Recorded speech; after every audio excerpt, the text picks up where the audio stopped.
Welcome back. You're watching Road to Success, the key to your next level in business. Our guest is Nixon Otieno of the Green Africa Foundation. Welcome to our show. Thank you very much. It's really an honor to have you here with us. My great pleasure and privilege as well. Tell us about the Green Africa Foundation.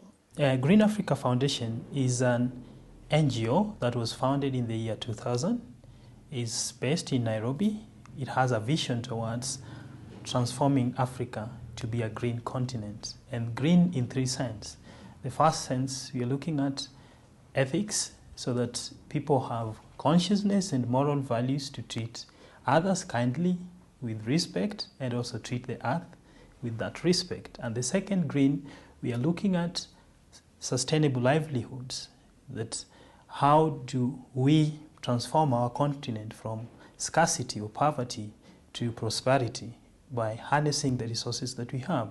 And the third green is we are looking at environmental conservation, that is to ensure that we pursue development while conserving the environment. So that's what Green Africa Foundation stands for.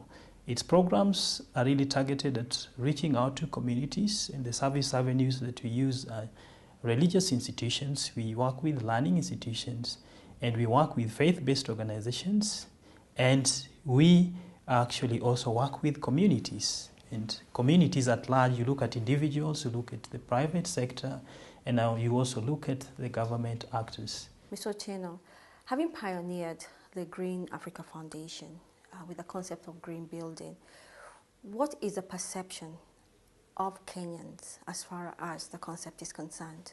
Since we started this program more than about 6 years ago, what I would say has been the change is there's a tremendous shift in terms of perception from people.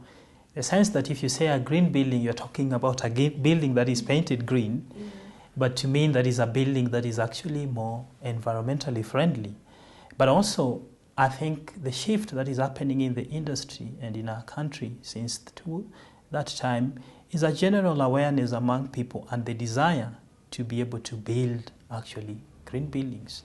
So that within the past couple of years, you find a number of corporates now want to make really statement that their newest office block or their new building is green.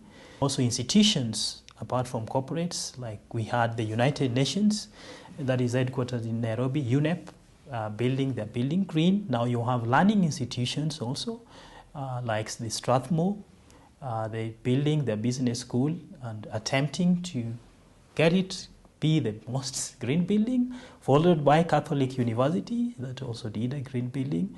And now you have the University of Nairobi, again the big tower that is coming within main campus. And again, they made a lot of effort to attempt to also incorporate green building criteria into their building. So I would say that since 2009, from a general apathy that green buildings are just a class of really building to some people that are necessarily too expensive and probably I need not to focus on as a person or as an institution. There is that shift that there is a business case for us. There is value for us to actually build green, but also there is demystification from the thinking that this is a green in color building, but rather there is the quality of environmental performance that goes with defining this building as green. Mr. Otieno, then, what criteria do you use to set the standards to qualify a building as green? The criteria that is looked at, about 6, 7. The first element you are looking at has to do with the site, just the land on which you are putting up your building. We'll be looking at the climate. A building in Nairobi obviously ought to be completely thought through differently from a building in Kericho or in Limuru, because the climate is completely different, or in Mandera.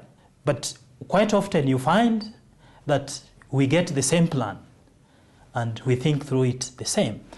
About site, we'll also be looking at issues to do with how do you make the building oriented towards sun, for example, so that you are facing most of your openings, the windows are facing the north and south rather than the east. You're looking at, if it is a big development like office block, do you provide for people opportunities to walk? If I was able to walk to work, can I find a facility that I would be able to refresh and change and then get smart into the office? Or if I was able to cycle, then quickly we go into water conservation and efficiency. Building consume a lot of water. We want to look at and make a decision from your installations, the fittings that you have, from the showers to the sinks, the cisterns for flushing the toilet. Are you using low flush fixtures?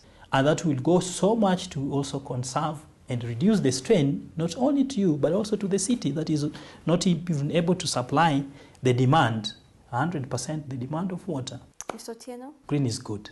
I agree with you, green is good. Thank you so much for being on our show. Thank you very much as well for having me. Thank you for watching Road to Success, the key to your next level in business. Your opinion and thoughts are important to us. Please share them on 20511, starting with the word think.